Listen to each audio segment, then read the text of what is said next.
নমস্কার সকলকে, ডেস্টিনি জার্নিতে আরও একবার স্বাগত। আমি Chandrima astrologer and tarot card reader চলে এলাম আজকে নতুন আরেকটি রিডিংয়ের সাথে। আজকে রিডিংয়ে থাকছেন যারা আপনারা নো কন্ট্যাক্ট লেস কন্ট্যাক্টে রয়েছেন, তাদের পার্সনের এই মুহূর্তে ডিপ থটস কী রয়েছে সেটাই দেখে নেব।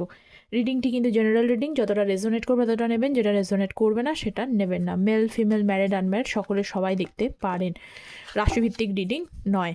আচ্ছা, আমার এই চ্যানেলে অ্যাস্ট্রোলজির ভিডিও আসে, যারা জানেন না তাদের জন্য, সকলের জন্য বলি, অ্যাস্ট্রোলজির ভিডিও আসে আমার চ্যানেলটা, বোথ অ্যাস্ট্রোলজি এবং ট্যারোটের জন্য। অ্যাস্ট্রোলজির একটি শর্টস আমি আপলোড করেছি। শর্টসটা হলো যে কষ্ট হলো কখন আপনারা অতিক্রম করে যেতে পারবেন, কোন কানেকশান থাকলে আপনারা সেটা করতে পারবেন জন্মছকে। তো যারা এখনও চেক আউট করেননি তারা প্লিজ গিয়ে শর্টসে গিয়ে চেক করে নিন। শর্টসে কিন্তু এই ভিডিওসটা আমি আপলোড করে রেখেছি, ঠিক আছে। সো দেখে নিচ্ছি ডিপ থটস। 4 of cups. আচ্ছা, আপনার পার্সনের এনার্জি হচ্ছে 4 of cups, 7 of pentacles, queen of wands, S of pentacles, bottom of the deck হচ্ছে 6 of wands. Okay, so let's see. আচ্ছা, যারা চ্যানেলে যারা হচ্ছে পার্সোনালি আমার সাথে যোগাযোগ করতে চাইছেন পার্সোনাল গাইডেন্সের জন্য, কারণ এটা জেনারেল রিডিং, ঠিক আছে। পার্সোনালি অ্যাকুরেটলি জানতে গেলে কিন্তু পার্সোনাল গাইডেন্স জানতে হবে, যে আপনারই জন্য কি আছে, আপনার পার্সন আপনার জন্য কি ভাবছে, বা আপনার কেরিয়ার কেমন যাবে, হেলথ, এডুকেশান, যে কোনো বিষয়ে আপনারা কিন্তু পার্সোনাল গাইডেন্স নিতে পারেন। আর আমি কিন্তু অ্যাস্ট্রো ট্যারোট যেহেতু, সেজন্য অ্যাস্ট্রোলজি এবং ট্যারোট এটাকেই প্রেফারেন্স করে প্রেডিকশান দিয়ে থাকি, ঠিক আছে, শুধু ট্যারোটের ওপরে নয়, যাতে আপনারা পারফেক্টলি কখন হবে কি হবে সেটা জানতে পারেন। ওকে, তো আমার সাথে যোগাযোগ করতে গেলে কন্ট্যাক্ট ডিটেলস হিসেবে আপনারা ভিডিও টাইটেলের নিচে যে ডেসক্রিপশান বক্সটা আছে সেখানে চেক করে নিতে পারেন, অথবা কিন্তু কমেন্ট সেকশনটা চেক করবেন, সেখানে পিন পোস্টে মেল আইডি দেওয়া থাকে। So let's see. দেখুন, আপনার পার্সন এই মুহূর্তে যে ডিপ থটস চিন্তা করছেন, এই মুহূর্তে তো উনি চিন্তিত, ঠিক আছে। এই মুহূর্তে চিন্তিত, সেই চিন্তার সাথে সাথে আর একটা জিনিস আমি দেখছি, উনি লাইফে কিন্তু এস্টাবলিশড হওয়ার চেষ্টা করছেন। চিন্তিত, চিন্তাটাকে এক জায়গায় রেখেছেন, এবং চিন্তার মেন পোর্শনটা দেখতে পাচ্ছি যে এখানে ভালোবাসা, মানে ইমোশনাল সাইডটার জন্য, লাভের জন্য। হ্যাঁ, আপনি যদি জিজ্ঞেস করেন লাভের ব্যাপারে ওয়ারিড আছেন কি না, হ্যাঁ ওয়ারিড আছেন, সেটা নিয়ে চিন্তা করছেন। তার পাশাপাশি শুধু লাভ ব্যাপারে ওয়ারিড নন, এখানে কিন্তু তিনি তার কেরিয়ারেও এগোচ্ছেন এবং স্টেবিলিটির কথা ভাবছেন। ওকে, তো চান ভিক্টরি, চান জয়ী হন উনি লাইফে, বা সম্পর্কের বিষয়ে ভালো একটা সুস্থ স্বাভাবিক সম্পর্ক উনি পান। সম্পর্কর বিষয়টা যাতে ওনার মজবুত হয় সেই বিষয় নিয়ে উনি এগোতে চান, বা উনি সেইখানে জয়লাভ হোক, মানে জয়লাভ ওনার হোক, সেই চিন্তাটা কিন্তু উনি করেন। সো দেখে নেব যে কি কি এনার্জি আরও রয়েছে, কারণ এইটুকু এনার্জি পেলাম, ক্ল্যারিফাই করলে তবেই বোঝা যাবে। আচ্ছা, যারা চ্যানেলে নতুন আছেন তারা প্লিজ চ্যানেলটা সাবস্ক্রাইব করে পাশে থাকবেন। ট্যারোট কিন্তু energy best reading. Ace of cups, 4 of কাপসের সাথে হচ্ছে এস অফ কাপস। এই মুহূর্তে যেটা দেখতে পাচ্ছি, সবথেকে বড় কথা হলো যে উনি ইমোশনাল সাইডটাকে আগেও প্রকাশ করতে চায়নি। ইমোশনাল সাইডটাকে উনি কোথাও, মানে ওনার কাছে সবসময় এটা মনে হয়, বা ম্যাচিওর পারসন হিসেবে উনি প্রেফার করেন যে কখনোই যেন ইমোশনাল সাইডটা ওনার ম্যাচিওরিটি, মানে লজিক্যাল সাইডটাকে ওভারকাম করে যাতে না যায়, ঠিক আছে। ইমোশনাল দিক থেকে উনি চান নিউ বিগিনিং করতে। উনিও, যেটা আমি আগেই বললাম, সম্পর্কটাকে নতুন করে শুরু করতে চান, এবং সম্পর্ক ওনার লাইফে স্টেবিলিটি হোক সেটা উনি চান, কিন্তু সেই সম্পর্কের মধ্যে একটা ব্যালেন্স উনি করতে চান। সঙ্গে সঙ্গে দেখতে পাচ্ছি 4 অফ কাপসের এনার্জি। এখানে একটা সময় যদি আপনারা আপনাদের সাইড থেকে তাকে সম্পর্কে, মানে রিলেশনশিপটা যখন নো কন্ট্যাক্টে গিয়েছিলেন, তারপরেও হয়তো আপনারা তার সাথে যোগাযোগ করেছেন, অনেকেই করেছেন, ঠিক আছে, কিন্তু সেই সময় তার দিক থেকে কিন্তু ইগনোর করেছেন, উনি ইগনোর করেছেন, কিন্তু এখন উনি সেই বার্তাটা উনি আপনাকে দিতে চাইছেন যে কেন আপনাকে ইনি ইগনোর করেছেন। তার মেন ইয়েটা হচ্ছে যে উনি চাননি ইমোশনাল হয়ে শুধুমাত্র ভাবতে। আপনাদের সম্পর্কের কোনো যদি হিন্ড্রেন্স থাকে, আমি দেখে নেব আরও কি বাধা বিপত্তি আছে, কারণ পরের কার্ডটাই এসেছিল পেন্টিকলসের কার্ড, মানে চিন্তিত উনি, 7 অফ পেন্টিকলস। কী বিষয় নিয়ে চিন্তিত, কী বিষয় নিয়ে তিনি আপনাকে ইগনোর করে গেছে। তো ওনার কথা অনুযায়ী উনি সম্পর্কে সে সময় ইমোশনাল সাইডটাকে না ভেবে প্র্যাকটিক্যাল সাইডটা, লজিক্যাল দিকটাকে উনি চিন্তা করেছিলেন, এবং সেই লজিক্যাল দিকটাকে চিন্তা করে উনি ভেবেছিলেন এই মুহূর্তে আপনি যেভাবে চাইছেন, আপনি যে তাকে কল করছেন বা আপনি তাকে মানে আবারও মানানোর চেষ্টা করেছেন, সেই সময় তার মনে হয়েছে যে সেটা ঠিক ছিল না, ওই জন্য উনি আপনাকে ইগনোর করেছিলেন। ঠিক আছে, কিন্তু সময়ের সাথে সাথে মানুষের মন চেঞ্জ হয়, স্থান চেঞ্জ হয়, পরিবর্তন হয়, কিন্তু ধীরে ধীরে দেখতে পাচ্ছি যে উনি সম্পর্কের বিষয়ে একটা নিউ বিগিনিং করতে চাইছেন। কিন্তু কি বিগিনিং করতে চাইছে পরে দেখে নেব। কুইন অফ সোর্স এবং 7 অফ পেন্টিকলস।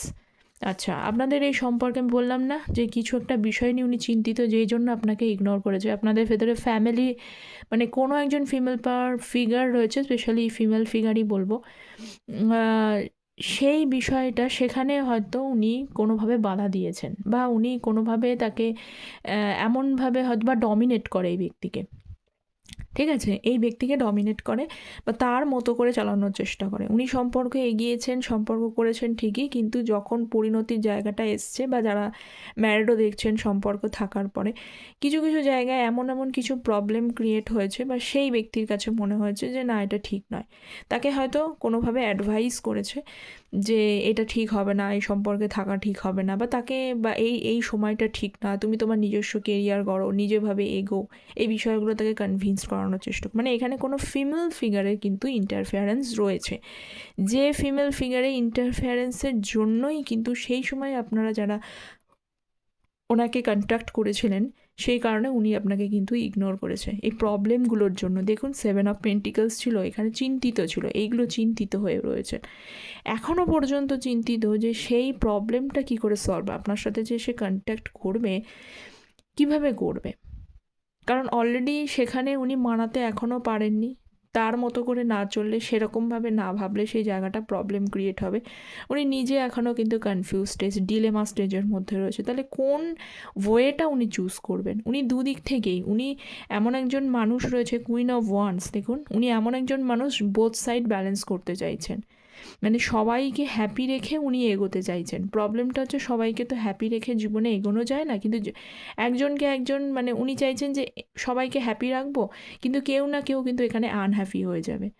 এবার সেই আনহ্যাপিনেসের জন্য উনি পড়ে গেছেন খুব ফ্যাসাদে, ওনার কাছে খুব ডিলেমা মনে হচ্ছে, ওনার কাছে অ্যাংজাইটি এবং টেনশনের মধ্যে মনে হচ্ছে। তাহলে হুইচ ওয়ে ইজ রাইট, তার কোন পথটা চুজ করা উচিত? তার ফেরার পথটা, সত্যি সত্যি তার ফেরার পথটাই কিন্তু জটিল মনে হচ্ছে। তিনি যে এসে ফিরবেন, আপনাকে যে অ্যাপ্রোচ করবে বা আপনার কথায় উত্তর দেবে, সেই ফেরার রাস্তাটা বা কথা বলার রাস্তাটা পুরোপুরি কিন্তু জটিল মনে হচ্ছে। পুরো ব্লকড এনার্জি, উনি মাইন্ড থেকে ব্লকড এনার্জি। এবং অনেক সময় এটাও হচ্ছে যে উনি কাউকে ফেস করতে চাইছেন না বলে, হ্যাঁ, মানে কি উত্তর আপনাকে দেবে, বা এটার আদৌ পরিণতি কী, সম্পর্কের বিষয়ে কি হবে না হবে, এইগুলো নিয়েও কিন্তু ক্লিয়ার নেই। এবং অনেককে দেখছে এই মুহূর্তে কিন্তু ব্লকও করে রেখেছে তাদের পার্টনার, কিন্তু আপনাদেরকে হয়তো এখনও ব্লক এনার্জিটাও দেখতে পাচ্ছি। তো আপনাদের ভেতরে যদি এই প্রবলেমটা থেকে থাকে, যাদের বিষয়ে এখানে ইন্টারফিয়ারেন্স, মানে উনি জানতেন আপনি যে উনি কোনো চুজ করতে পারছেন না এই বিষয়টা নিয়ে, উনি সেই কারণেই কিন্তু জটিল মনে হচ্ছে, বা এবং চিন্তিত, যথেষ্ট চিন্তিত।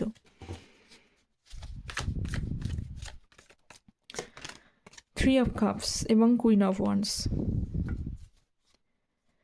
আচ্ছা, এই যে বিষয়টা আপনার সাথে করেছে না, যে আপনাকে ইগনোর করা বা আপনাকে কোনো ক্ল্যারিটি না দেওয়া, প্রপারলি রেসপন্স না করা, সেটা কিন্তু আপনি যদি ভাবে তার জন্য কি উনি কোনো রিগ্রেট করেন, তার জন্য কি কোনো খারাপ, রিগ্রেট বলবো না, এখানে রিগ্রেটের এনার্জি আসেনি, তার কি খারাপ লাগা কাজ করে?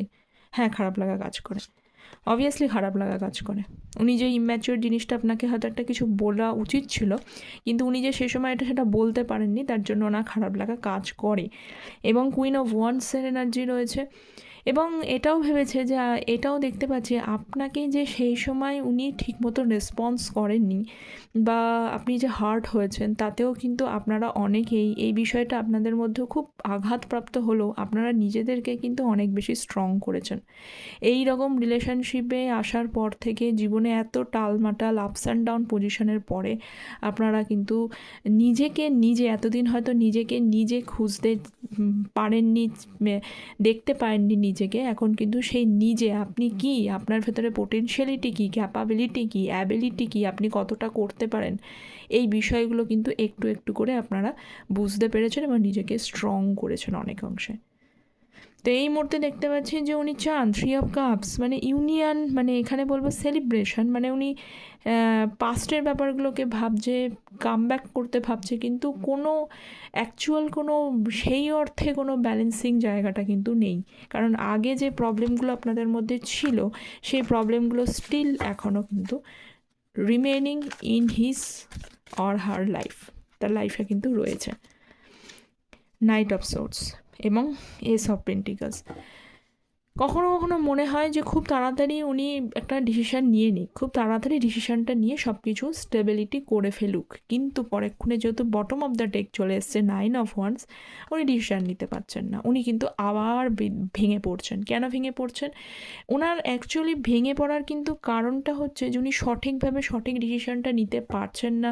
আপনারা অনেকেই বলবেন যে ভালো যখন বেসেছে তাহলে সেটা পরিণতি দেওয়াটা তারই একটা কর্তব্যের মধ্যে পড়ে, কিন্তু উনি যে সবাইকে হ্যাপি রেখে চলতে চায়, এই সবাইকে হ্যাপি রেখে উনি চান যে মানছেন না তিনিও মানুক, সবাই মানুক, আপনারা একটা এমন একটা সম্পর্ক স্টেবিলিটি বা স্টেবলভাবে এগোক যেখানে সবাই হ্যাপি থাকবে, সকলের আশীর্বাদ থাকবে। কিন্তু সেটা হচ্ছে না, সেটা সাপোর্ট উনি পাচ্ছেন না। যে সাপোর্টটা পাচ্ছেন না বলে উনি আনডিসাইডেড অবস্থায় রয়েছে এবং নিজে কিন্তু সবথেকে বেশি বিপর্যস্ত বা বিধ্বস্ত পরিস্থিতির মধ্যে রয়েছে। হ্যাঁ, মানে মুভ করতে চাইছেন, মানে মুভ অন করতে পারছেন না, সকল এনার্জি ড্রেন্ড হয়ে যাচ্ছে এবং তার সাথে সাথে এমন পজিশনও ওনার এখনও ফেভারে নেই যে পজিশনটা ফেভার থাকলে উনি একটা প্রপার ডিসিশন নিতে পারেন। সেই কারণে কিন্তু মানে এই সম্পর্কের বিষয়ে কোনো স্টেবিলিটি আসছে না সহজে, ঘেটে আছেন। আমি বলবো এক কথায় উনি ঘেটে আছেন। লাস্ট অফ অল হচ্ছে 6 অফ ওয়ান্স এবং লাভার্সের কাজ। চান সত্যি সত্যি উনি ম্যানিফেস্টেশন করছেন। একটা সময় উনি ভেবেছিলেন যে ভালোবাসা বলে কোনো জিনিস হয়তো তার লাইফে নেই, বা উনি একজন হয় না যেরকম মনে করে যে আমি হয়তো এই জিনিসটাকে পাওয়ার ভাগ্যই নিয়ে আসিনি, সেই কারণে আমার লাইফ থেকে সেটা চলে যায়। 6 অফ সোর্স, ঠিক আছে, লাইফ থেকে চলে যায়। কিন্তু পরবর্তীকালে উনি ভেবেছেন যে, এবং যার কারণে উনি হয়তো চলেও গেছেন, মুভ ফরওয়ার্ড করে এগিয়েও চলে গেছেন যে না, এই যে সম্পর্ক, সেই সম্পর্ক সঠিকভাবে উনি রাখতে পারবেন না, এই প্রবলেমগুলোকে উনি হ্যান্ডেল করতে পারবেন না, তো better to stay away from this, এখান থেকে বেরিয়ে চলে যাওয়াটাই ভালো। মানে অ্যাকচুয়ালি পালিয়ে যাওয়ার ব্যাপারটা ছিল। কিন্তু পরবর্তীকালে ধীরে ধীরে বুঝেছেন যে ভালোবাসা ছাড়াও কিন্তু জীবনে কিন্তু এগোনো যায় না, ভিক্টরি আসে না। জীবনে যা কিছুই করুক না কেন, পাশে একজন কাছের মানুষ, প্রপার লাভার্সের এনার্জি, জেনুইন লাভ, রিয়েল লাভ অবশ্যই প্রয়োজন। কিন্তু সেই জেনুইন লাভ, রিয়েল লাভটা উনি চাইছেন, কিন্তু সেই লাভটাকে মানে পেতে গেলে যে রাস্তাগুলোর মধ্য দিয়ে যেতে হবে, সেই রাস্তাগুলো ওনার কাছে অনেকটা বেশি কিন্তু কষ্টসাধ্য মনে হচ্ছে। কি করে পৌঁছবেন? উনি তড়ি নিয়ে এগোচ্ছেন। রিয়েল লাইফটা পাওয়াটা, ভালোবাসাটা পেতে গেলে এই যে জায়গাটায় পৌঁছতে হবে, জলের মধ্যে আছে, নদীতে আছে, এখান থেকে এই পারে রিচ আউট করাটা খুব শক্ত মনে হচ্ছে। এই শক্ত জার্নিটা যেন কোথাও উনি অতিক্রম করতে পারছে না, আগেও পারেনি, এখনও পারছেন না। ঠিক আছে, তো এই ছিল আপনার পার্সনের এই মুহূর্তে ডিপ থটস। কতটা রেজোনেট করলো অ্যাজ ইউজুয়াল আপনারা কমেন্ট সেকশনে জানাবেন। চ্যানেলটা প্লিজ সাবস্ক্রাইব করতে ভুলবেন না। সকলে ভালো থাকবেন। Thank you so very much.